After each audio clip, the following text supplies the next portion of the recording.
warahmatullahi wabarakatuh. Bertemu kembali dengan saya Leti Fitrianti, calon guru penggerak angkatan 10 dari SMK Negeri 4 Garut.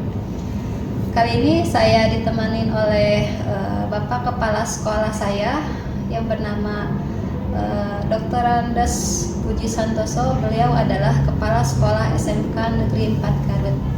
Assalamualaikum Bapak. Waalaikumsalam warahmatullahi wabarakatuh. Selamat siang Pak. Selamat siang.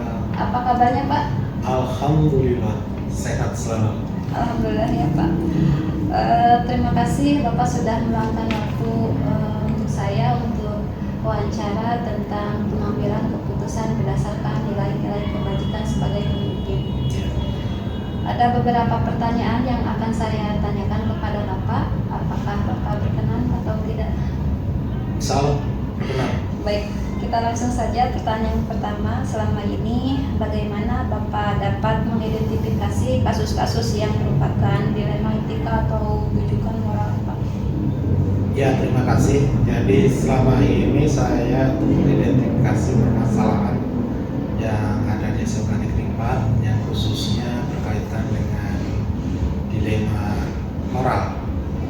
Ya, tentunya kami berdasarkan suatu pengamatan ya, dan tentunya dibantu oleh rekan-rekan baik itu para wakasek, para pembuat keputusan maupun staf tata usaha yang lain ya. Tentu ini akan menjadi suatu sinergitas ya antara saya dengan teman-teman, sehingga pada saat ada permasalahan yang tentunya saya harus segera untuk mengidentifikasi mana permasalahan yang memang harus segera untuk ditindaklanjuti ya, dan tentunya ini perlu kita akan diskusi ya dengan teman-teman yang lainnya, sehingga nanti akan segera bisa kita kita carikan solusinya, jalan keluar gitu. Pak, bagaimana menurut Bapak yang selama ini Bapak dapat menjalankan pengambilan keputusan di sekolah yang Bapak pimpin, terutama untuk kasus-kasus di mana ada dua kasus kepentingan yang sama benar-benar atau sama-sama mengandung nilai kebajikan Pak? Oh iya, ya tentu kalau ada dua kasus yang memang sama-sama benar, ya pasti kita akan mencari mana yang harus kita prioritaskan gitu ya. Kalau itu memang masalah kasus siswa, ya tentunya harus segera kita lakukan koordinasi dengan wali kelas, kemudian dengan orang tua, kemudian dengan guru BPPK ya. Nah, tentunya nanti kita akan bisa menemukan mana kasus yang memang segera untuk kita tuntaskan ya. Dan tentunya di dalam mengambil suatu keputusan ya kita harus mempertimbangkan dari berbagai segi ya, kepentingan siswa, kemudian kepentingan masa depan siswa, juga kepentingan bagaimana proses pembelajaran di sekolah ini tetap bisa berjalan dengan baik sesuai dengan harapan kita bersama.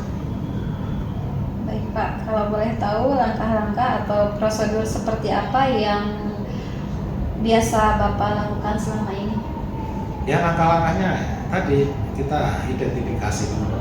Setelah kita identifikasi, kemudian kita adakan semacam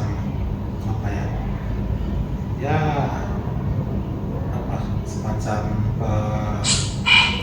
pertanyaan, atau kita mencoba menanyakan kepada teman-teman ya, apakah betul memang ada kasus seperti ini ya. Kalau memang betul ya harus segera kita tindak lanjuti seperti itu ya. Kemudian hal-hal apa saja yang selama ini Bapak anggap efektif dalam pengambilan keputusan pada kasus dilema etika Pak?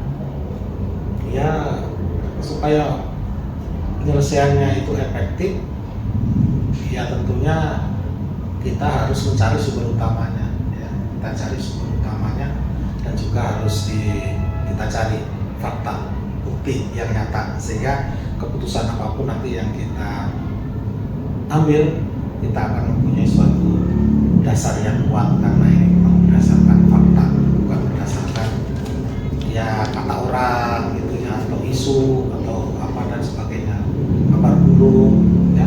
Saya kira itu yang lebih efektif seperti itu. Kemudian hal-hal apa saja yang selama ini yang merupakan sebuah tantangan Pak dalam pengambilan keputusan pada kasus-kasus dilema etika? Ya, yang menjadi suatu tantangan itu manakala di sana ada masalah-masalah yang selama ini belum pernah menghadapi gitu ya. Nah itu tentunya apa, menjadi hal yang baru dan memang menantang. Artinya ya kalau kita bisa menyelesaikan ya berarti ada suatu kepuasan pribadi lah gitu. Itu yang memang menantang ya. Jadi hal-hal kasus-kasus yang memang selama ini belum pernah kita hadapi tapi tiba-tiba muncul, yang tentu tidak terlepas dari tadi ya, prosedur identifikasi, kemudian pengumpulan data ya, kemudian pencarian bukti fakta, kemudian apa, melakukan konfirmasi dan sebagainya seperti itu. Kemudian apakah Bapak memiliki sebuah jadwal tertentu dalam sebuah penyelesaian kasus di dilema etika, ataupun apakah Bapak langsung menyelesaikannya di tempat itu, atau memiliki sebuah jadwal untuk menyelesaikannya, atau bentuk atau prosedur seperti apa yang Bapak jalankan? Ya tadi ya. Jadi kadang-kadang kasus itu menuntut untuk segera diselesaikan ya. Sehingga kalau menuntut segera diselesaikan ya kita nggak ada jadwal saat itu harus kita selesaikan. Tapi kalau memang kasusnya itu artinya masih bisa atau masih memberikan waktu untuk diputuskan, ya tentunya kita akan menjadwalkan kapan kita harus diskusi, kapan kita harus bantu mencarikan bukti, fakta, informasi dan sebagainya. Ya, sehingga apa itu keputusan itu akan lebih tepat ya, selama itu memang masih ada waktu ya seperti itu. Apakah ada seorang ataupun faktor-faktor apa yang selama ini dapat mempermudah ataupun membantu Bapak dalam mengambil keputusan pada kasus dilema etika, Pak? Ya itu tadi, adanya keterbukaan ya dari pelaku misalkan, kemudian adanya informasi-informasi yang lengkap ya. Kemudian adanya data-data yang up to date gitu ya. Sehingga ya, dari hal-hal seperti itu nanti kita lakukan pengolahan dan insya Allah akan menjadi suatu keputusan yang mungkin sesuai dengan yang diharapkan. Baik Pak, dari semua hal-hal yang telah disampaikan Bapak tadi, pembelajaran apa yang Bapak dapatkan dari pengalaman Bapak dalam pengambilan keputusan pada kasus dilema etika? Ya, pelajaran yang bisa Bapak dapatkan adalah bahwa pada saat kita mengambil suatu keputusan, manakala kita masih ada waktu untuk mengkaji, untuk mempelajari, alangkah baiknya jangan terburu-buru untuk diputuskan selama masih ada, karena waktu yang ada itu Bapak kira bisa membantu kita untuk menghasilkan suatu keputusan yang tepat dan sesuai dengan harapan kita semua. Amin, seperti itu. Baik Pak, mungkin pertanyaannya dicukupkan sekian Pak. Mohon maaf apabila saya sudah mengganggu waktu Bapak, dan terima kasih atas jawaban-jawaban Bapak dari pertanyaan saya. Sama-sama. Demikian wawancara saya dengan Bapak Kepala Sekolah saya. Terima kasih sudah menonton. Wassalamualaikum warahmatullahi wabarakatuh. Assalamualaikum.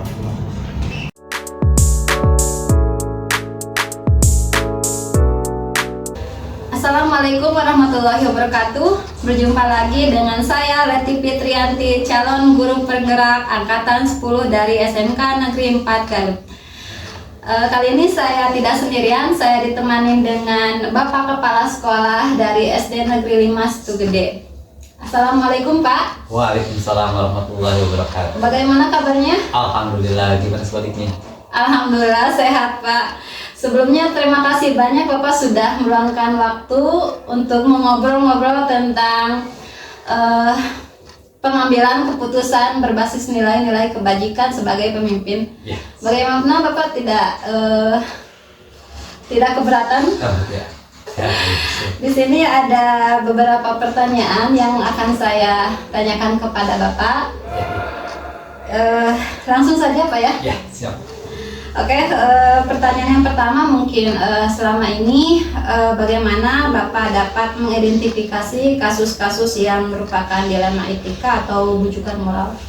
Ya, jadi dalam menanggapi atau menghadapi situasi dilema etika ini, saya selalu melakukan sebuah kegiatan ataupun selalu melakukan musyawarah dengan pihak-pihak terkait yang berkaitan dengan permasalahan tersebut. Ini seperti itu. Baik Pak, bagaimana Bapak selama ini dapat menjalankan pengambilan keputusan di sekolah yang Bapak pimpin? Nah, di sini mungkin saya ketika dalam mengambil keputusan di sekolah yang saya pimpin, saya selalu meninjau dari berbagai permasalahan dari sudut pandang saya, baik secara regulasi ataupun peraturan-peraturan yang lain yang berkaitan tentang hal tersebut. Nah, ketika ditemukan permasalahan itu, maka saya melakukan komunikasi dengan berbagai pihak untuk menyelesaikan permasalahan yang dihadapi. Mungkin seperti itu. Kalau jika ada dua kasus yang kepentingannya itu sama benar atau sama-sama mengandung nilai kebajikan, itu bagaimana Pak? Nah, ketika menghadapi satu permasalahan yang sama-sama benar, maka di sini atau disebut dengan dilema etika, saya selalu mempertimbangkan ataupun menganalisis dengan sesuai dengan berbagai uji ya, seperti uji untuk melihat berbagai hal tersebut. Nah, di sini saya selalu mengedepankan tentang komunikasi kepada pihak-pihak yang bersangkutan untuk menyelesaikan masalah ini, sehingga di akhirnya saya mendapatkan win-win solution untuk permasalahan tersebut yang dihadapi bersama oleh kita. Seperti itu mungkin. Oh, baik Pak. Mungkin kalau boleh tahu ya Pak, langkah-langkah atau prosedur seperti apa yang biasa Bapak lakukan selama ini? Nah, langkah-langkahnya saya yang pertama ini kan seperti tadi disampaikan bahwa saya menganalisis dulu satu kasusnya, permasalahan tersebut. Saya bukan merefleksi, tapi saya menganalisa secara pribadi. Saya mengukur berbagai permasalahannya dari berbagai sisi, yang tadi dari regulasi, lalu dari kemasyarakatan, ataupun dari kultur budaya yang ada di sekolah. Nah, seperti itu.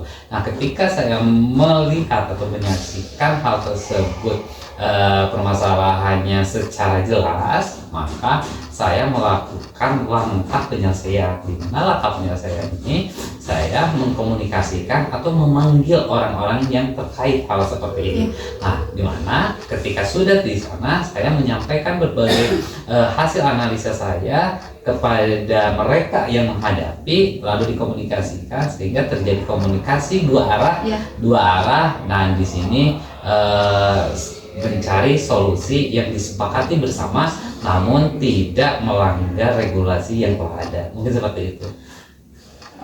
Kemudian hal-hal apa saja yang selama ini Bapak anggap efektif dalam mengambil keputusan pada kasus dilema etika Pak? Nah, yang paling efektif yang pernah saya ini adalah musyawarah. Jadi musyawarah ataupun komunikasi secara bersama, duduk bersama, semeja bersama, menyampaikan komunikasi lalu memanggil beberapa pihak.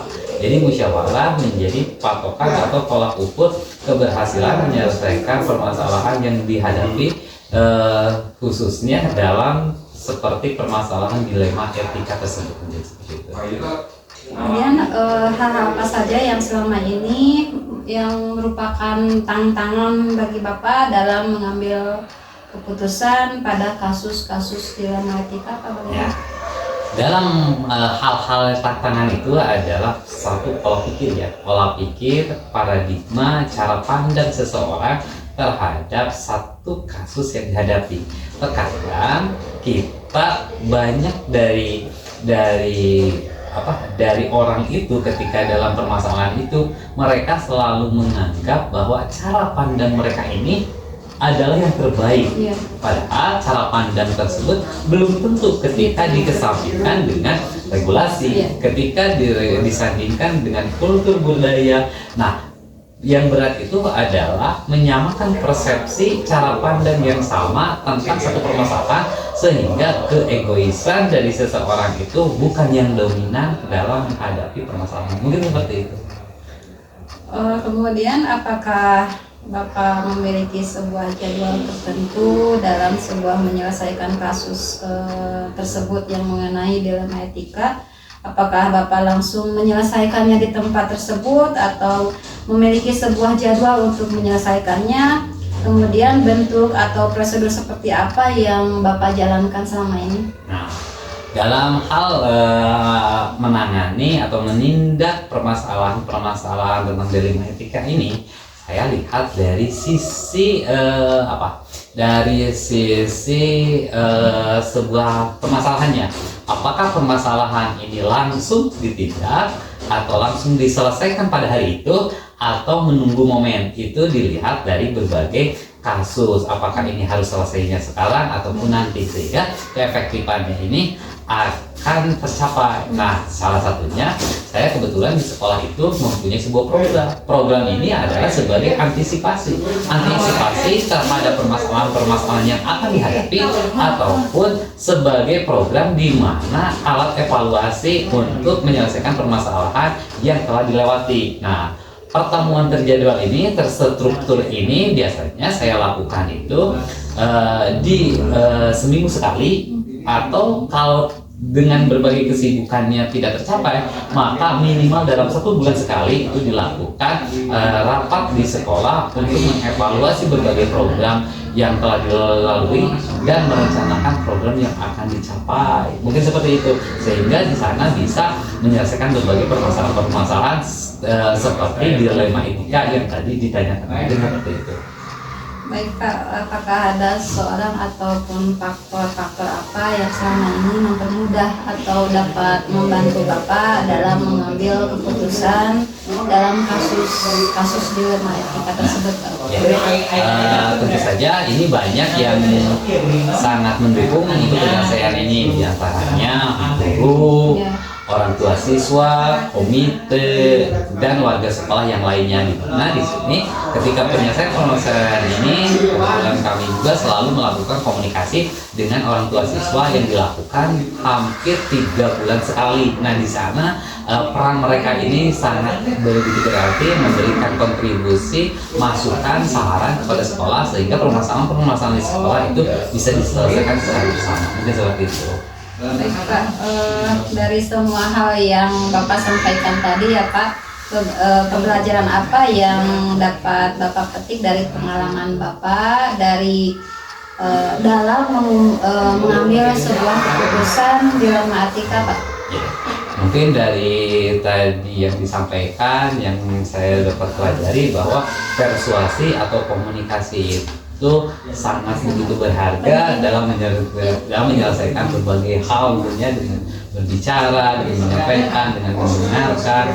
Jadi hubungan personal itu sangat penting yang dibangun dengan sebuah komunikasi. Mungkin seperti itu.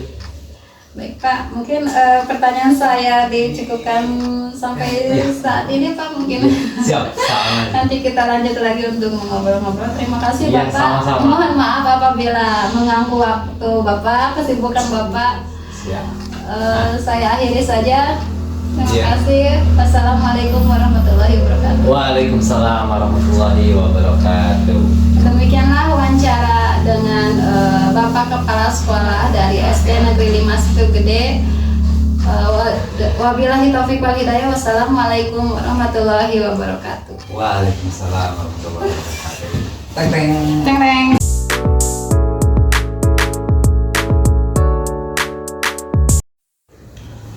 Assalamualaikum warahmatullahi wabarakatuh. Bertemu lagi dengan saya Leti Fitrianti, calon guru penggerak angkatan 10 dari SMK Negeri 4 Garut. Kali ini saya ditemani dengan atasan saya dari SMK Negeri 4 Garut. Assalamualaikum Bapak. Waalaikumsalam warahmatullahi wabarakatuh. Bagaimana kabarnya hari ini Pak? Baik Ibu, bagaimana Ibu sehat? Alhamdulillah sehat Pak. Alhamdulillah Ibu. Apa yang perlu saya bantu Ibu? Baik Pak, sebelumnya terima kasih banyak Bapak sudah meluangkan waktu untuk saya. Kali ini saya akan mewawancari Bapak, boleh Pak? Boleh. Yaitu tentang pengambilan keputusan berbasis nilai-nilai kebajikan sebagai seorang pemimpin. Ada beberapa pertanyaan yang akan saya sampaikan kepada Bapak. Yang pertama mungkin selama ini bagaimana Bapak dapat mengidentifikasi kasus-kasus yang merupakan dilema etika ataupun kebutuhan moral? Ya, jadi pada kasus-kasus yang dihadapkan oleh dilema etika dan moral itu kita mencoba mensikapinya secara berkolaborasi dengan pihak-pihak terkait ya. Contohnya pada saat rapat Dewan Guru tentang kenaikan, itu banyak dilema-dilema yang muncul pada saat kenaikan kelas. Selama ini bagaimana Bapak dapat menjalankan pengambilan keputusan di sekolah Bapak pimpin, terutama untuk kasus-kasus di mana ada dua kepentingan yang sama benar atau sama-sama mengandung nilai kebajikan Pak?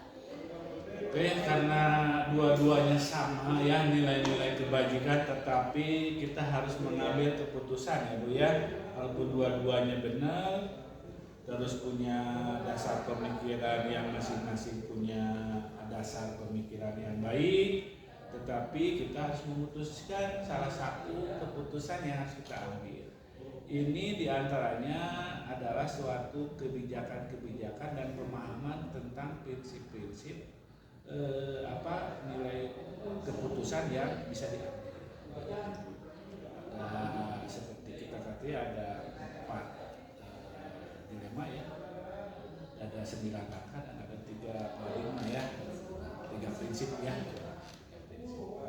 Kalau boleh tahu langkah-langkah atau prosedur seperti apa yang biasa Bapak lakukan selama ini?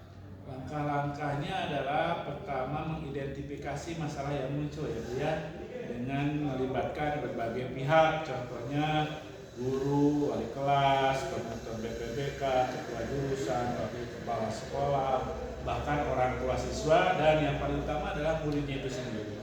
Dan juga kita mengoptimalkan pihak-pihak lain, misalnya kedinasan dan sebagainya. Gitu.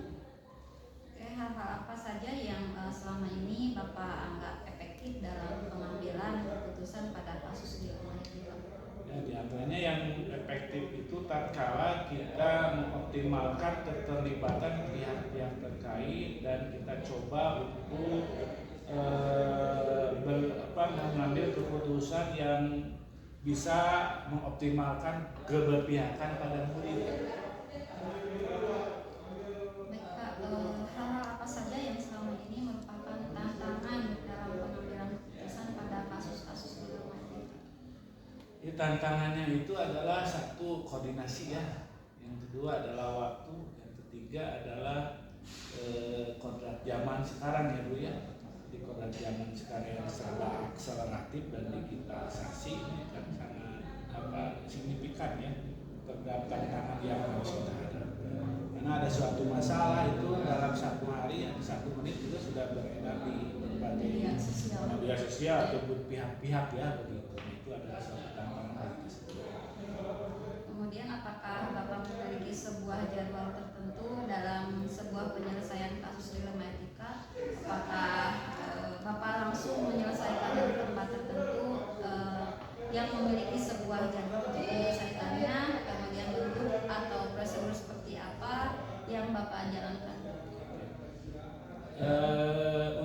time schedule atau jadwal untuk suatu permasalahan itu pasti ada ya, sesuai dengan kalender akademik, terus program kerja ya, itu sudah ada terjadwal ya. Tapi juga kita tidak toh pada satu waktu yang sudah ditetapkan, tapi kita bisa sesuai dengan masalah yang muncul secara insidental ya. Jadi kita coba untuk mengeksplorasi dan mengoptimalkan potensi yang ada di diri kita, lembaga ataupun pihak-pihak terkait, sehingga masalah itu bisa diminimalisir dan bisa diselesaikan secara maksimal. Kemudian apakah ada seseorang atau faktor-faktor apa yang selama ini mempermudah atau membantu Bapak dalam pengambilan keputusan dalam kasus-kasus dilema itu, Pak? Ya, faktor-faktor yang paling signifikan adalah kolaborasi dan koordinasi antara pihak terkait, khususnya dari guru-gurunya, dari wali kelas, dari koordinator program, BPBK, serta yang paling utama adalah dari siswanya. Bahkan keterlibatan orang tua pun sangat signifikan dalam penentuan keputusan. Kemudian dari semua hal yang Bapak sampaikan tadi, pembelajaran apa yang dapat Bapak petik dari pengalaman Bapak dalam mengambil keputusan dilema etika? Jadi pembelajaran itu pasti banyak ya, learning by doing kan ya, life education itu ya. Jadi kita terus belajar ya dari pihak-pihak terkait, dengan ibu bapak guru, dengan pihak-pihak praktisi, bahkan dengan sekolah lain, studi banding, sharing best practice ya, sehingga kita bisa lebih mengoptimalkan pengambilan keputusan yang berpihak pada murid. Bapak, mungkin pertanyaannya sudah sampai. Oke, siap. Terima kasih Bapak atas waktunya dan mohon maaf sudah mengganggu Bapak. Apa ibu, apa yang tidak boleh buat ibu guru hebat SMK Negeri 4. Ya, semangat ibu. Ya, semangat Pak. Semangat. Demikian wawancara saya dengan atasan